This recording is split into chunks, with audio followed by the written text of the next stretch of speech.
اور درود پاک بڑے ادب کے ساتھ پڑھنا ہے۔ حضرت امام سخاوی القول البدیع کے اندر لکھتے ہیں کہ درود کیسے پڑھا جائے۔ آپ فرماتے ہیں کہ خوبصورت کپڑے پہنے ہوں، پھر کپڑوں کو خوشبو لگائیں اور پھر مصلی بچھائے اور مدینے کی جانب منہ کر کے حضور پہ ادب و احترام سے درود پڑھے۔ حضرت امام سخاوی فرماتے ہیں کہ مجھے یقین ہے کہ تم جس پر درود پڑھ رہے ہو تمہیں اپنا جلوہ بھی دکھائیں گے۔ فرمایا تمہیں رسول اللہ کی زیارت ہوگی۔ اچھا میں تمہیں ایک وظیفہ بتاتا ہوں کہ جس کے دل میں یہ شوق پیدا ہو جائے، جس کے دل میں یہ چاہت ہو کہ اس سے امام الانبیاء کا دیدار کرنا ہے، تو حضور پر کثرت سے درود پاک پڑھا کریں۔ اور حضرت واصف علی واصف مرحوم نے بڑی باکمال بات لکھی ہے۔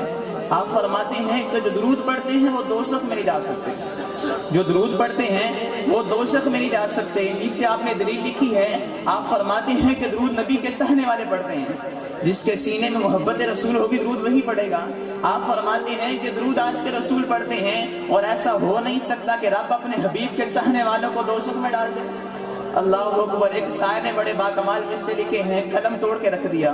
فرماتے ہیں ایک یہ جہاں ایک وہ جہاں، ایک یہ جہاں ایک وہ جہاں، ان دو جہاں کے درمیان فاصلہ ہے ایک سانس کا۔ ایک یہ جہاں ایک وہ جہاں، ان دو جہاں کے درمیان فاصلہ ہے ایک سانس کا۔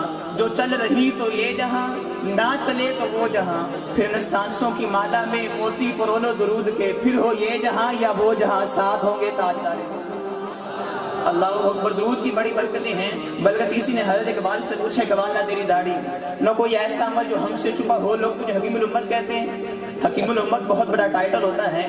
حکیم اس سے کہتے ہیں جو مرض کی تحقیق کرے پھر اس کی تشخیص کرے، پہلے مرض ڈھونڈے پھر اس کا علاج بتائے۔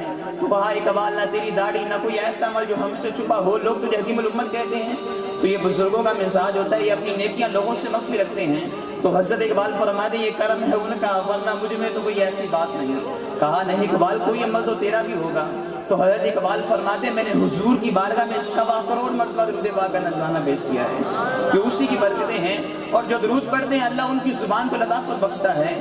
ایک اور مقام پہ کسی نے اقبال سے پوچھا، اقبال یہ تیرے شعروں میں ٹھاس کہاں سے آئی؟ یہ سندل اور کستوری کا بنے شعر، اقبال تیرے شعروں میں ٹھاسی کہاں سے آئی؟ تو اقبال اپنے لہجے میں کہتے ہیں کہ میں تنہا نہ پہنچا کمال سخن کو، میں تنہا نہ پہنچا کمال سخن کو، شعر میرے ہیں اور تاثیر۔ اللہ اکبر۔ جو درود پڑھتے ہیں اللہ ان کی زبان کو لطافت بخشتا ہے۔ اور میں ایک اور بات کہوں کہ جو درود پڑھتے ہیں اللہ ان کی دعائیں بھی قبول کرتا ہے۔ بلکہ حضرت عمر فاروق رضی اللہ تعالیٰ عنہ کو وظیفہ پڑھا کرتے تھے اور فرمایا کرتے تھے کہ میری دعا کبھی رد نہیں ہوئی۔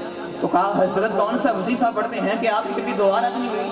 تو حضرت عمر فرماتے ہیں کہ میں دعا کے اول آخر درود پاک پڑھتا ہوں، اللہ درود کے صدقے سے عمر کی دعا بھی قبول کرتا ہے۔ تو آقا کریم کی بارگاہ میں محبت کے ساتھ درود پاک کا نذرانہ پیش کیجیے۔ الصلاۃ والسلام